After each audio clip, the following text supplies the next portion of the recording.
Have you ever felt trapped by negative thoughts? Like you can't control them or stop them? Do you often catch yourself saying the same harsh words or thoughts about yourself? Are you exhausted by a constant cycle of self-criticism? And what if I told you that negative thinking is not a fixed state and your brain has the power to reshape these thought patterns and a negative mindset? A listener asked me, how do I let go of my negative thoughts about myself and negativity in my mind? So in today's episode, I'm going to talk about negative thinking, and I'm going to help you understand how to liberate your mind from negativity and cultivate a more authentically positive and self-loving mind. Welcome to The Simple Source, your source for all things self-love, self-healing, personal growth, and spirituality. I'm your host, Linda Valines. I used to be chronically sick and unhappy. I spent years trying anything and everything to heal, but I never got better. It wasn't until my late husband was diagnosed with stage 4 cancer that I finally stopped searching for the answers outside of myself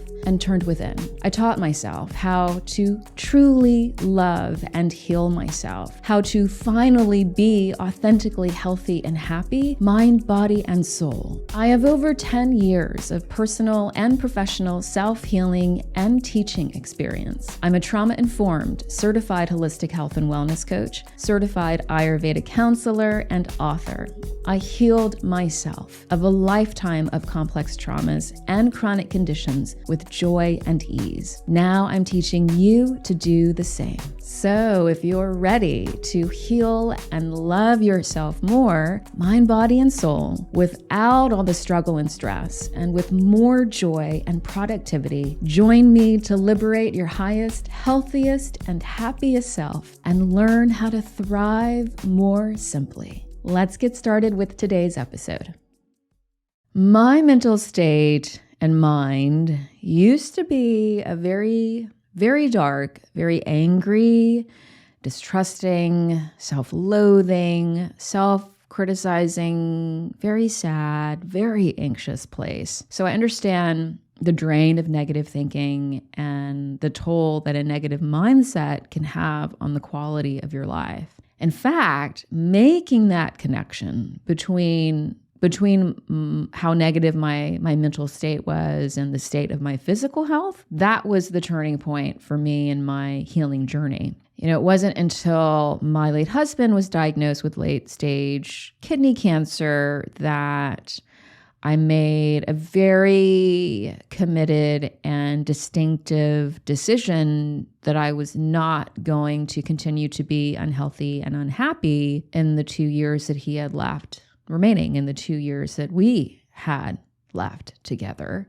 And so in that determination, after years of doing all the stuff, trying all the things to heal and not healing, I knew that I was missing something. And so I turned within, I asked myself some really deep, very honest, very probing questions. And that's when I realized, oh, my body is traumatized because I'm traumatized.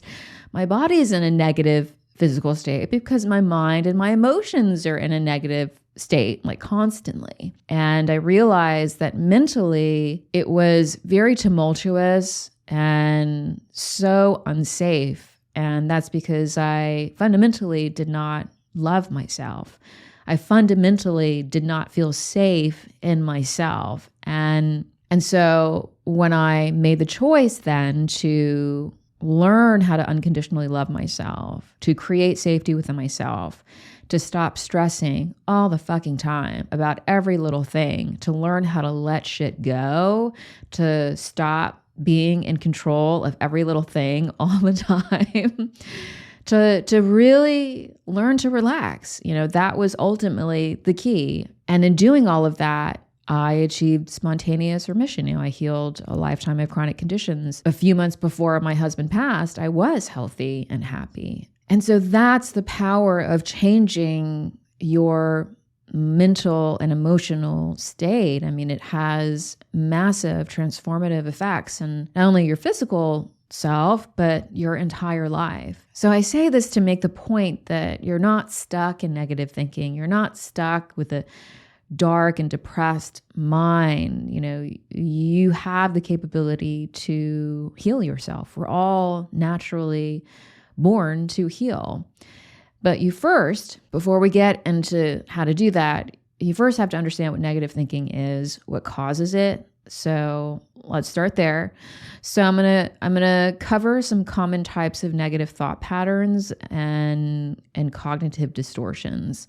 So big one is all or nothing thinking. That's also known as black or white thinking. That's when you perceive something in a very polarizing way, like it's good or bad, it's wrong or right, it's a success or a failure, ugly or pretty, etc. And then there's overgeneralizing, and that's when you make conclusions about something or everything based on a single instance, like a single thing. And so you're making an assumption that one negative conclusion means that you're going to continue to experience that same negative outcome.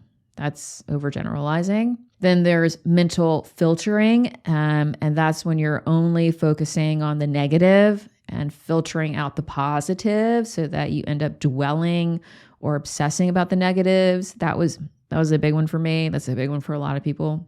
Then there's disqualifying the positive, and that's when you invalidate positive experiences or perspectives or aspects, and then you just by default make everything negative regardless if there is anything or something positive about the situation, etc. And then there's jumping to conclusions, and that's what it sounds like. That's also called mind reading or fortune telling. And that's characterized by you automatically assuming something negative, regardless of whether or not you have all the facts or the information. And then there's catastrophizing, and that's when you're preoccupied with the worst possible outcome of a situation, or you're like predicting the worst possible outcome of a situation. That's a big one for a lot of people too. That's anxiety.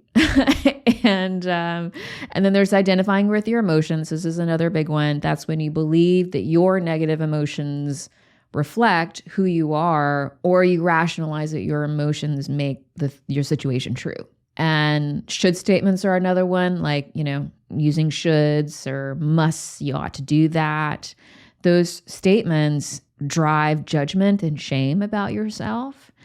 And that's very closely connected to labeling too. So when you label yourself, or when you label other people, basically you're like giving them emotionally charged names that categorize that behavior in a negative way instead of recognizing your humanity or someone else's humanity. And there's personalization. That's feeling responsible for the outcome of an external situation, and because you're assuming that you're responsible for other people's behavior. So those are the most common cognitive distortions or negative thought patterns. And I'm sure many of you listening are like, that's me, because that was me for most of my life. But let me tell you, you're not stuck there, because I don't have any of those thought processes anymore. You can change your mind. And so that's what we're talking about here. You can cultivate a self-loving mind that's not self-judging, that's not self-criticizing, because now my mind is none of those things. I mean, it's such a joyful, peaceful, loving place that I'd love to inhabit. And that's what I want for you. So before we get into the how-tos, it's very important. This is a key step. You have to understand what is at the root of those cognitive distortions. Because again, they're conditioned. It's not like a fixed part of who you are. You learned them. So the main causes of negative thinking, negative thought patterns, cognitive distortions are subconscious conditioning. So that's thought patterns and beliefs. They can be negative or positive. So thought patterns, negative or positive, are rooted in your beliefs. Your beliefs are part of your subconscious conditioning or programming. And that's where your habits, your personal patterns, all of that was formed, all of that resides, mental, emotional, physical, behavioral, relational, it's all in your subconscious programming. And so that means that the root cause of negative thought patterns and cognitions largely lies in your subconscious conditioning, where what you've learned throughout your life, what's been reinforced, what's been modeled, that's become automatic for better or worse, that's what's looping, that's what's projecting, that's what's being manifest as your reality.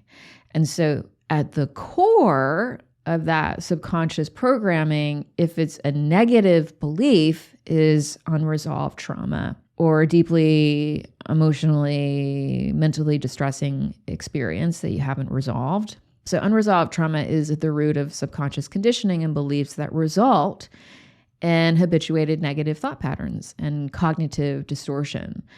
When you're overthinking, when you're ruminating, when you're catastrophizing, when you're black and white thinking, all of that is some sort of a trauma response. And that means that what happened was you didn't process the trauma, you didn't release it, you didn't resolve it, and so your brain and your body had to adapt to it. That's what a trauma response is, in order for you to keep functioning. And essentially it's a safety mechanism, to keep you feeling it's a false sense of safety, but to keep you from further being re-traumatized. And so your brain develops a response to potential danger, something that's potentially similar to that trauma, that then it thinks it's like going to protect you from it, but often it's cognitive distortions. And that's why trauma response is all that negative thinking. That's why it is so polarizing. That's why there's no gray area. That's why it's worst case scenario, because your brain is like, avoid getting killed. That's the survival. That's a survival thought. Your brain is like, avoid death. We cannot die. Survive. Did you see In and Out 2? I love how anxiety is depicted in that movie. It's so good. I highly recommend it. I cried so much. Anywho, but that's anxiety. It's like worst case scenario. What is the worst case scenario? Got to avoid, have to avoid. That's what your brain is doing. It's wired for that. And so if you have unresolved trauma, that response is like really exaggerated. Unresolved trauma is also the cause of low self-worth, a lack of self-love, being afraid of uncertainty, being afraid of change. It's the root of perfectionism. It's the root of codependency, narcissism. All of that stuff is rooted in unresolved trauma. If you have difficulty trusting yourself, bet you there's unresolved trauma. So you can see how all of those situations have that fear of a lack of safety, of those fears of whatever it is that's connected to your traumas, being left, being abandoned, being abused, being seen, being humiliated, whatever it is. That, of course, is going to result in cognitive distortions and dysfunctions because it's rooted in this hypervigilant fear response. And so another common cause of negative thinking is the wounded inner child, the wounded outer child. So the outer child is your inner teenager. And they're big fundamental aspects of unresolved trauma, because most traumas that are manifest and repeat and as adults, they're rooted in our childhood. That's when our subconscious was primarily programmed. And so the wounded inner and outer child, they also, because they're kids and they're adolescents and they're teenagers, they have very immature thought patterns. Our brain doesn't fully develop until we're in our mid-20s. And even then it's like questionable. You know what I mean? Choices I made in my 20s. Anywho, so we have to connect with those parts of ourselves in order to get to the root of negative thinking, because those thoughts, 9 times out of 10 belong to your wounded inner child or your outer child, likely your inner child, because they have very limited views on life. Again, it's the child version of you who hasn't developed, logic and reasoning and complex thinking. The world is very black and white for them. And so their beliefs are also rooted in their emotional responses. And so that's why unresolved trauma that occurred in childhood results in literally a lifetime of reinforced cognitive distortions. And often those narratives, those beliefs are rooted in wounds of I'm not enough, I'm not lovable, I don't belong, I have to prove myself, I don't matter, my needs don't matter, I need to be better or perfect in order to be liked or accepted. I can't trust people. Those are all examples of wounded limiting beliefs that are commonly held by a wounded inner child or outer child. And so if those are your core beliefs about yourself, then of course your thinking is going to be negative, of course. So another common reason of cognitive distortion is an unintegrated shadow. So we all have a shadow self, and that's the part of us that is in the shadow that we put into the corners of our psyche, the parts of ourself we reject, deny, we hide, because at some point that part of ourselves, or we saw it happen in another person and it made us, it deeply affected us in some way. But, that part of ourself was shamed. We're made to feel unworthy, unlovable, etc.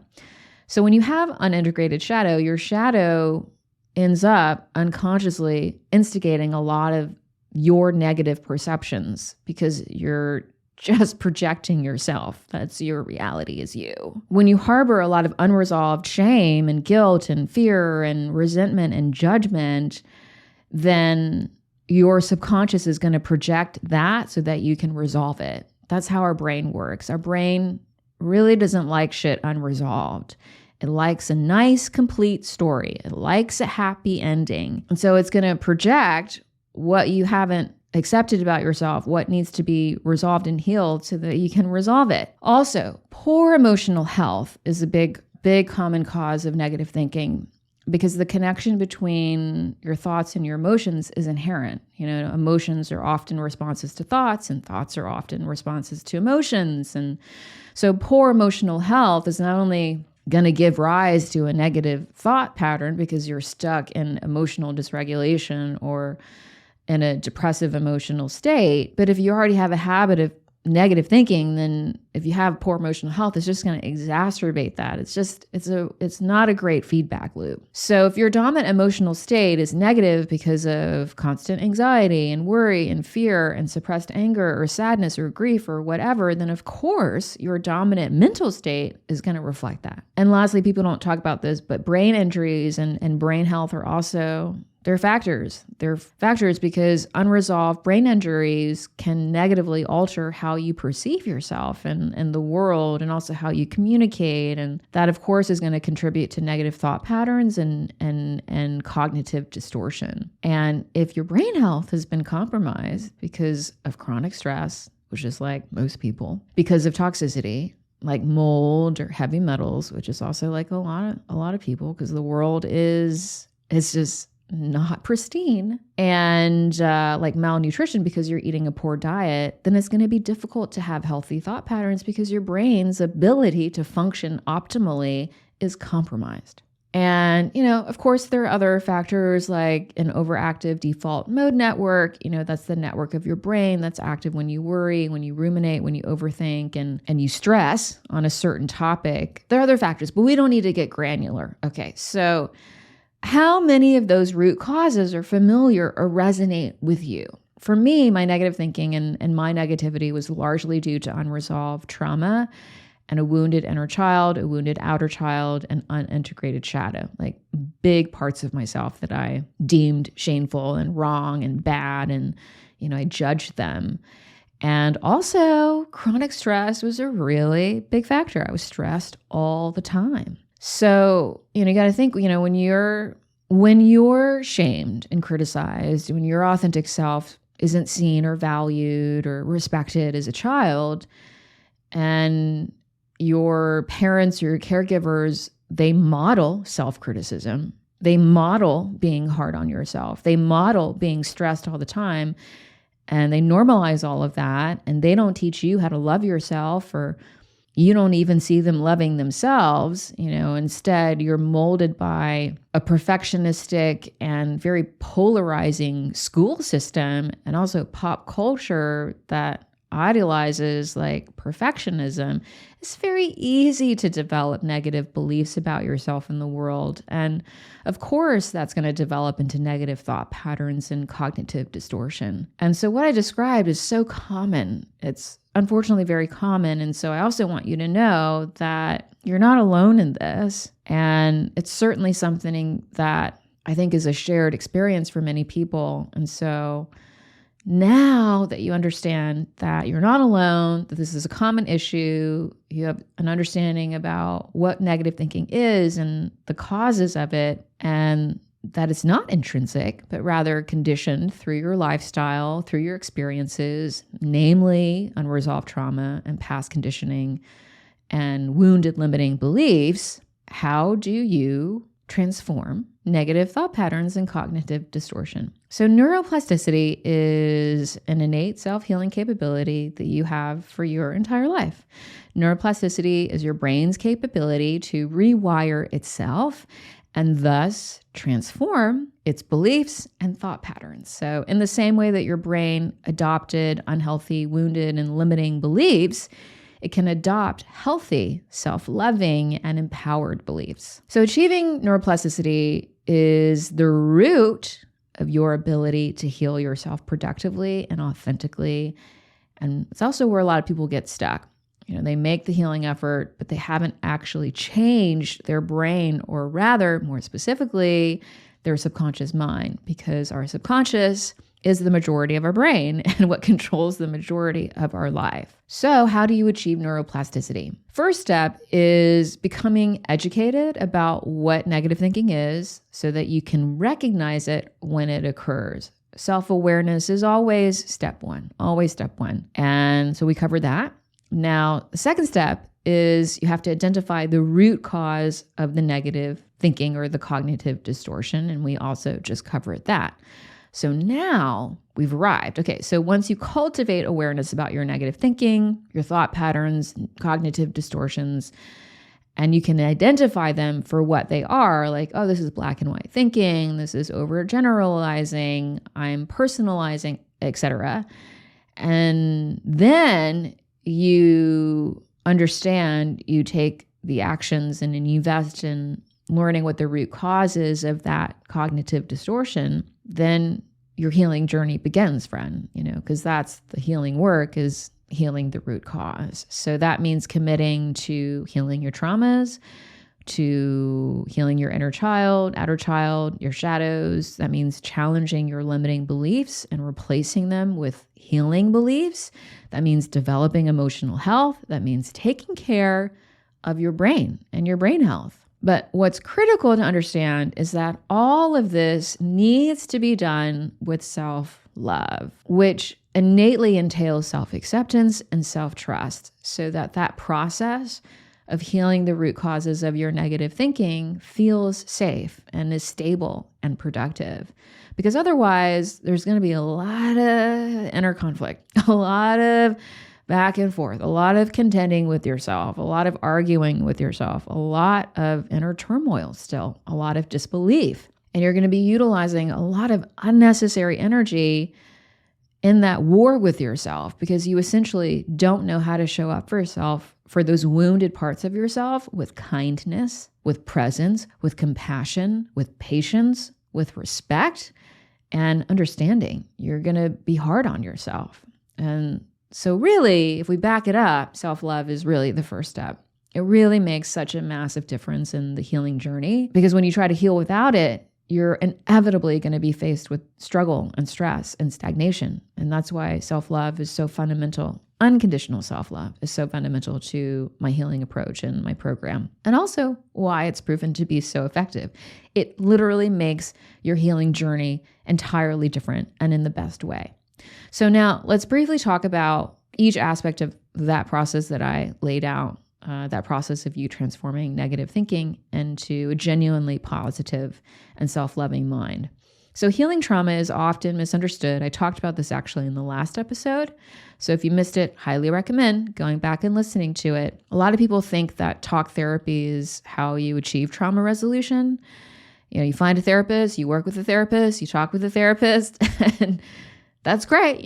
I never mean to shit on talk therapy. It's great. It's useful. It's not the end all be all, friend. It's wonderful. You have to understand your traumas on a conscious level. It's very important, but that's not the same thing as healing it holistically, mind, body, and soul. Healing trauma is a process in and of itself, and it demands the mental, emotional, physical, and spiritual aspects of yourself to be addressed, that all aspects that were affected by the trauma to be addressed and resolved. You can't talk your way out of healing trauma. You can't positively think your way out of healing trauma. You have to feel, you have to move, you have to reconnect with your authentic self in a meaningful way to do so. The negative beliefs and thoughts mostly belong to your wounded inner child and outer child because, again, that's when they were formed in your childhood, and then they were reinforced in your adolescence and teenage years. So that means, so now I'm talking about the wounded inner child and outer child, you have to develop a healing relationship with them. You have to develop a loving relationship with them in order to transform negative cognitions.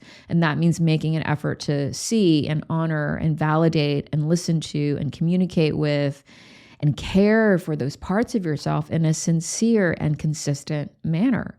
Again, that is when you reparent your wounded inner child, you are healing their traumas. It goes hand in hand. And because your inner child, your outer child, that's who the traumas happened to. Your shadow self, okay, so the parts of you that you deny and you avoid, you judge and you deem shameful and unlovable, not good enough, those parts of yourself desperately need your love. You've been keeping those parts of yourself in the dark.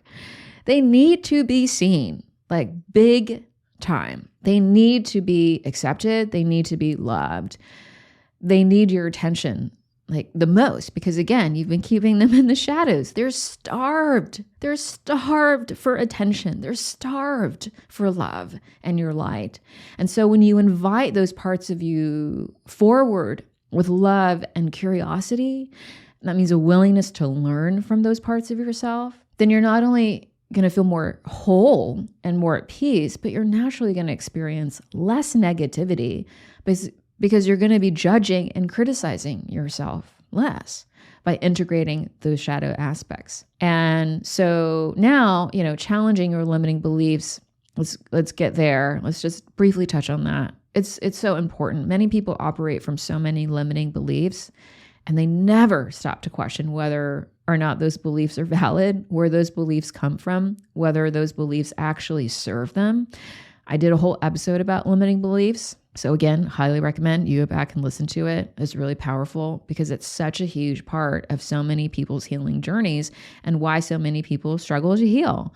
If you have a limiting belief that healing is hard, healing takes a long time, you can only heal so much in life, or stress is normal, then your ability to heal, and certainly heal with joy and ease or productivity, is going to be greatly diminished by those limiting beliefs. You have to start examining what your beliefs are that are driving those negative thought patterns, that are driving your daily experiences and behaviors and choices. And you have to start cultivating beliefs that allow you to experience a more relaxed and empowered and loving relationship with yourself if you want to stop thinking so negatively about yourself and your healing journey. Beliefs are by definition what we deem to be true. And so if you have a bunch of limiting beliefs that you're operating from as a truth and you're not challenging them, then your truth, i.e. your reality, is going to be limited, i.e. negative. Let's move on. Emotional health is so key because we're all emotional beings. Emotions are so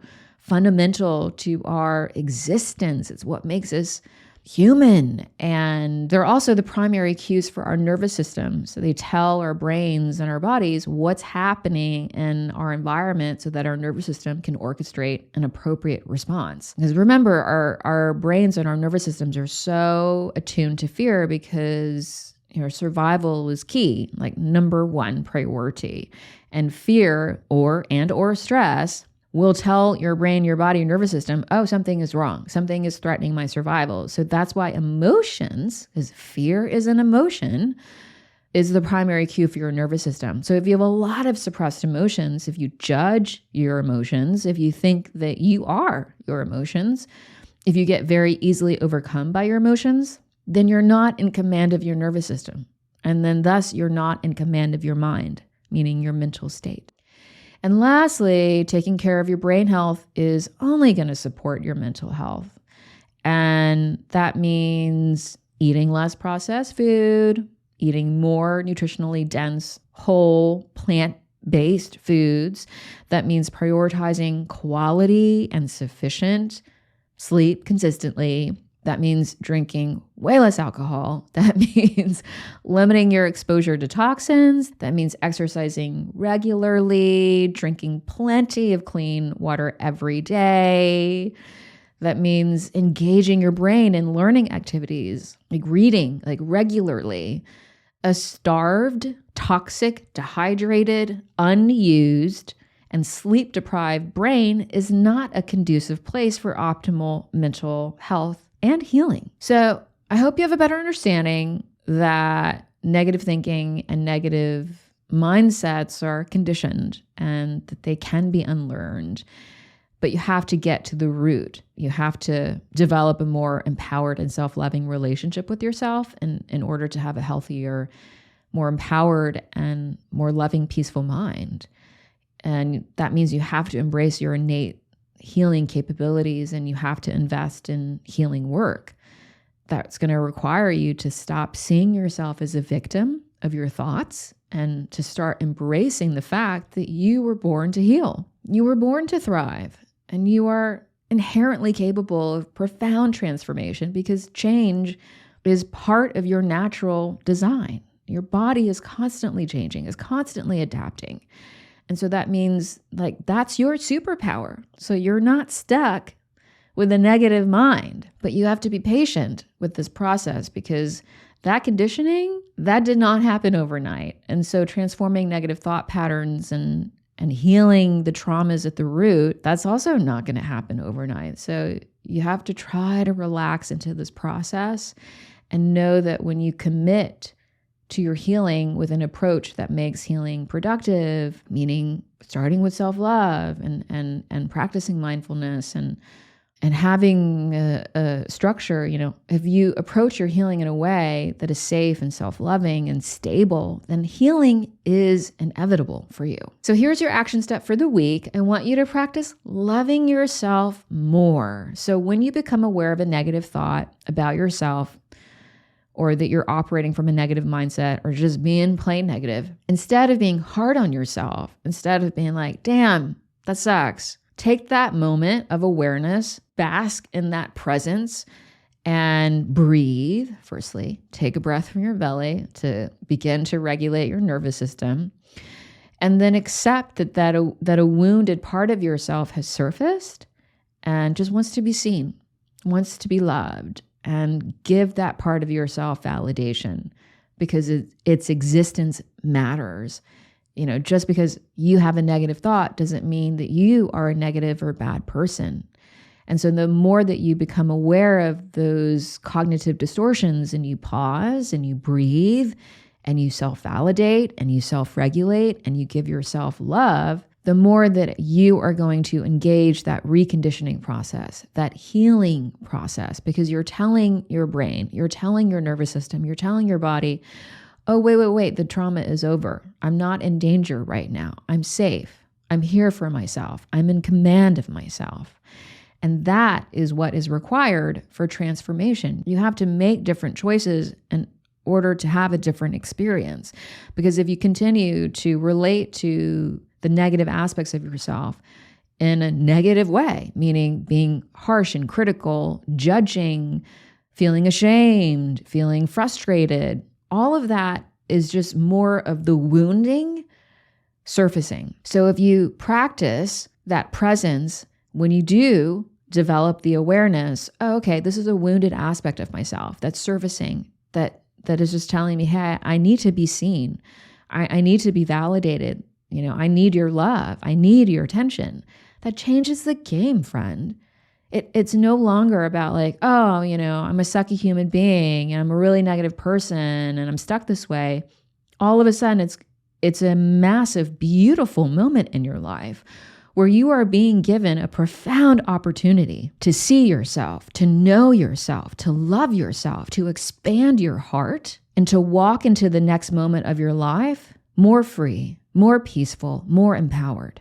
Thank you so much for joining me today in The Simple Source. I hope this episode has inspired you, reminded you of your healing power, and reawakened you to who your true and highest self is. If the show has empowered and enlightened your self-love, growth, and healing journey, please share this episode, leave a positive review on Apple or Spotify, and subscribe to be reminded of new episodes. I am so grateful for your presence, and all of your comments and your support are seen and read and deeply appreciated. They really do help this show so much. Also, sign up for my newsletter, The Weekly Source, to get more healing tips, motivation stories, and to get to know me better. And if you haven't read my book, Unconditional, You Are Perfect As You Are, I invite you to get your copy today and start reading. And lastly, I would love to see you inside my Source membership, the only holistic and comprehensive step-by-step self-healing program that is proven to work. It's time to stop struggling to heal and time to learn how to thrive more simply and joyfully. All the links are in the show notes. Thanks again for joining me today, and I will see you next time.